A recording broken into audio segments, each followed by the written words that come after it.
pesan SIKM penumpang yang akan naik di tangkap. Kemudian juga yang akan naik di turunnya SIKM dia wajib balik silakan ke loket akan buka.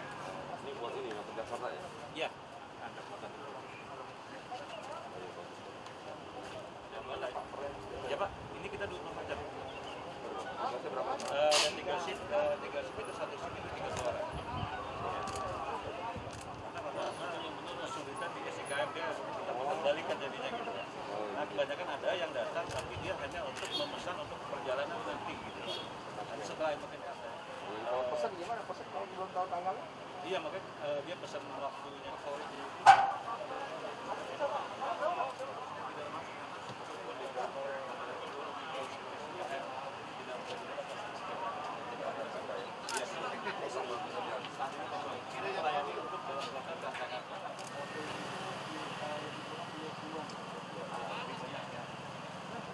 Masuk lagi nih? Masuk. Nah, seperti ini Pak.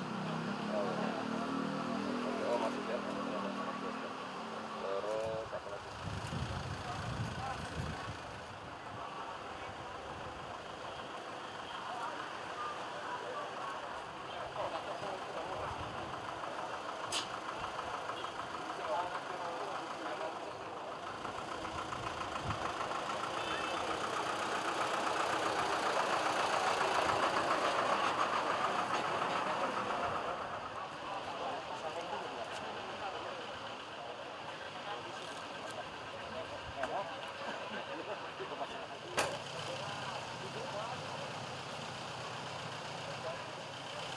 apa lagi?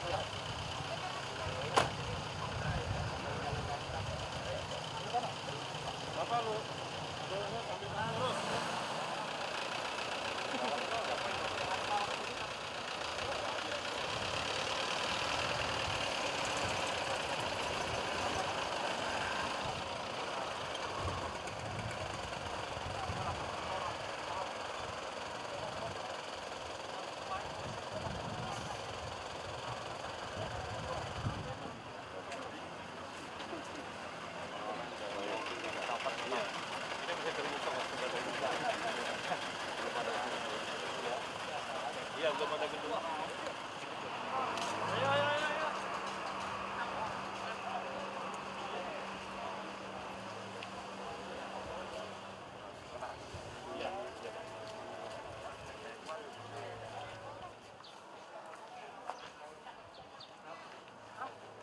Sama siapa?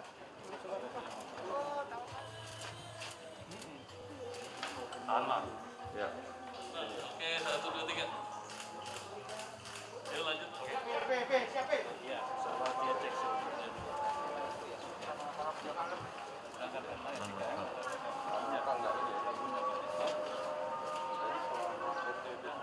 Ada bis, tapi bis ada datang, kita tambah penumpang dan berangkat lagi. Nggak ada sama sekali. Ini orang masyarakat untuk PO semua. Kenapa? Tidak ada lebih. Ya, kendalanya bis kami. Kendalanya si kami Jakarta. Dan malam lagi. Apalagi dari gubernur misalkan yang berangkat harus masuk itu agak sulit, tapi kami memperhatikan itu dan tetap 4 juta. Di mana? Iya Pak, ada sekitar 650 lah Pak. 650 akhir ya. Karyawan ini akhir. Karyawan aja, plus lagi dengan kita punya paguyuban 200, iya 130, iya. Bagian apa nih Bu? Dari sini Ya Jawa Sumatera sama Kulon. bagian paket ya. Iya, begitu. Kegiatan hari ini, Pak. Ya hari ini saya ya bagaimana sudah ditetapkan oleh Pak Gubernur ya tempat-tempat unit-unit kegiatan yang melaksanakan PSBB di masa transisi ya termasuk terminal ya harus melaksanakan PSBB di masa transisi ya. Kami melihat bahwa di sini yang pertama alhamdulillah ya sarana prasarananya baik ya memenuhi standar pelayanan minimal terminal. Nanti juga akan kita tingkatkan lagi, kita akan melakukan revitalisasi terminal Cengkareng mudah-mudahan ya. Nanti secara bertahap semua terminal di Jakarta akan terus direvitalisasi, diintegrasikan dengan moda transportasi lainnya. Alhamdulillah di Cengkareng baik, juga aman, rapi, bersih. Kalideres ini, terminal Kalideres aman, rapi dan bersih. Saya lihat tadi musolanya sekalipun masih bangunan yang lama, tapi bersih, suci dan melaksanakan protokol COVID dengan baik. Juga toiletnya tadi, alhamdulillah bersih, rapi dan harum. Airnya baik sekali. Air kotornya tersalurkan baik, air bersihnya juga baik. Jadi yang penting itu musola, kamar mandi itu bersih ya dan harum, tidak bau. Alhamdulillah ya. Sekalipun ini sudah sejak tahun 85 ya. Bangunan ini tapi masih layak, masih baik. Alhamdulillah nanti kita akan juga prioritaskan ke depan untuk dilakukan perbaikan, peningkatan dan revitalisasi.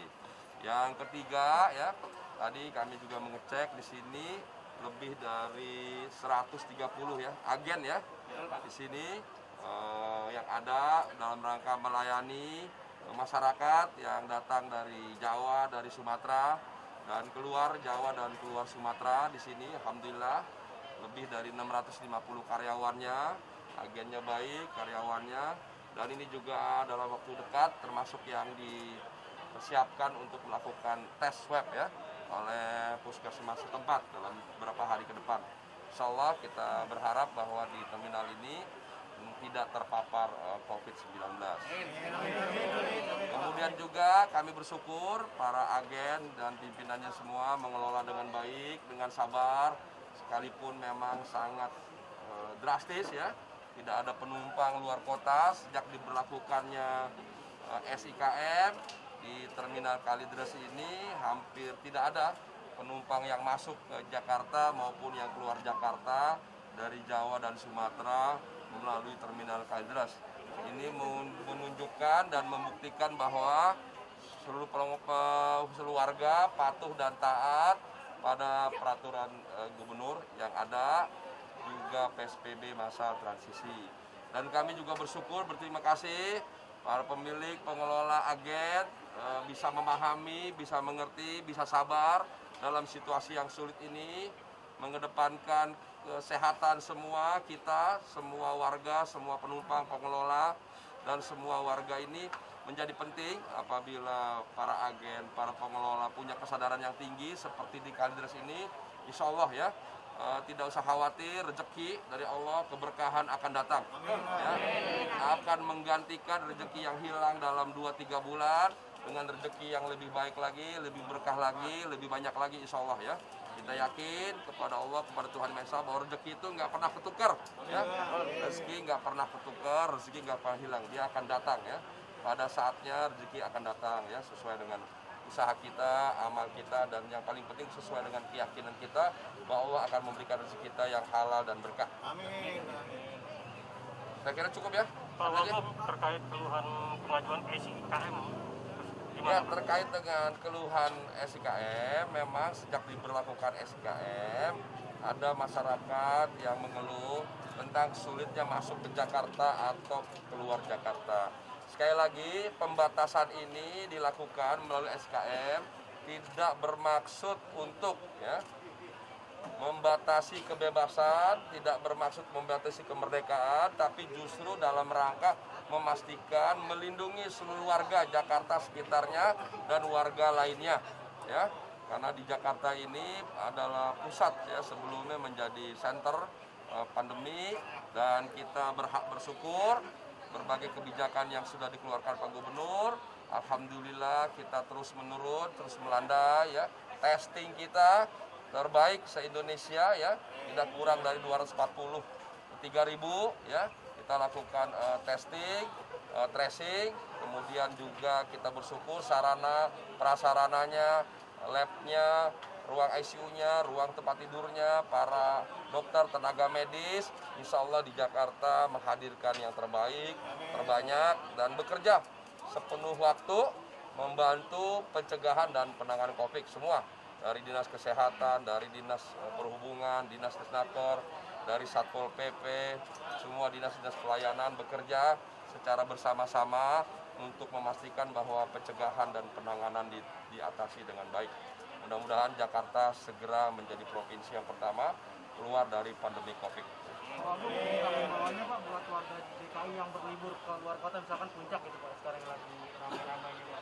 Untuk warga Jakarta ya, sekalipun memang dimungkinkan diberi kesempatan ada pelonggaran untuk keluar Jakarta, rekreasi dan sebagainya. Sekali lagi pada kesempatan ini kami selalu menyampaikan, menghimbau, meminta bahwa tempat yang terbaik tetap berada di rumah ya. Apalagi bagi orang tua, bagi anak-anak yang bagi sakit ya, masih sakit, kurang sehat, tidak diperkenankan keluar rumah ya.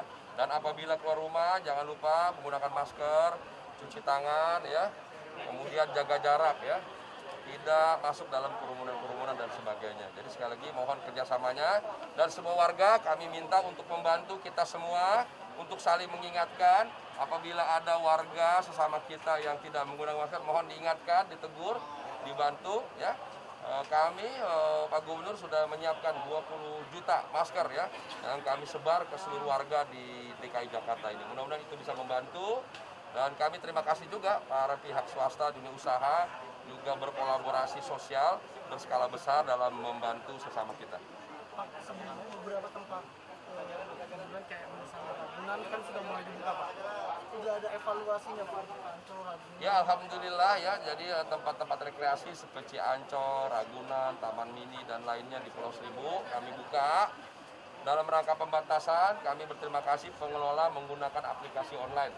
Jadi dengan menggunakan aplikasi online kita membatasi jelas sekali ya, tidak dilakukan secara manual. Jadi orang yang ingin ke tempat-tempat hiburan di Jakarta seperti Ancol, Ragunan itu harus mendaftar terlebih secara online.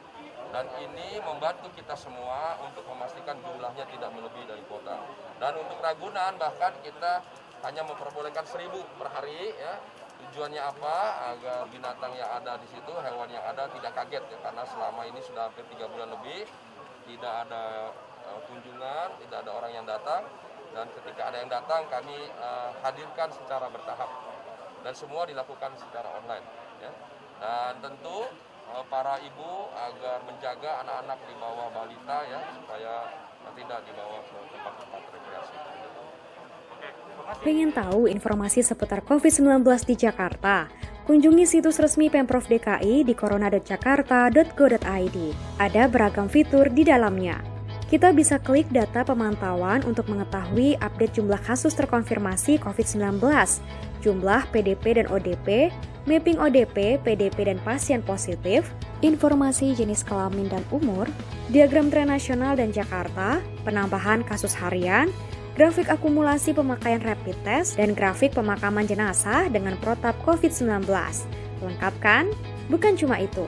Ada juga data monitoring distribusi bantuan sosial berisi data distribusi bantuan, peta distribusi bantuan, RW penerima bantuan, dan perkembangan penyaluran bantuan di Jakarta. Jangan ketinggalan update peta kasus di wilayah tempat tinggal kita dengan klik fitur peta kasus. Berisi data pasien positif COVID-19, pasien menunggu hasil laboratorium, dan rumah sakit rujukan. Fitur ini menampilkan kronologi penyebaran awal COVID-19, tapi tidak semua kasus hanya representatif. Detail data pribadi juga tidak ditampilkan untuk publik. Persebaran pasien positif COVID-19 bisa dilihat per kelurahan di Jakarta.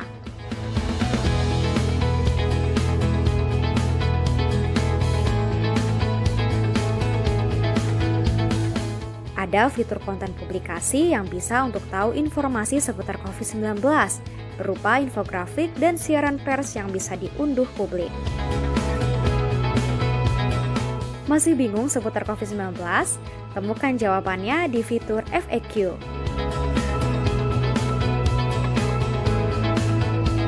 Klik fitur pemeriksaan mandiri, maka kita dapat screening gejala COVID-19 dengan menjawab beberapa pertanyaan dari Dinas Kesehatan. Untuk pertanyaan lebih lanjut, dapat menghubungi sejumlah nomor kontak yang tersedia. Mudah kan? Cari informasi dari sumber yang valid, bukan yang julid.